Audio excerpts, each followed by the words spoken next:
How to fix back camera not working on your iPhone. To fix this issue, first of all, you have to close all of the apps that you have opened previously. So, slide your screen from the bottom to the top.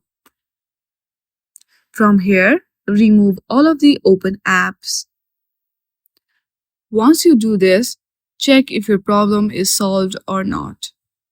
If your problem is still there, then shut down your device for at least 30 seconds. For that, launch your settings on your device. From there, scroll down and go through the general.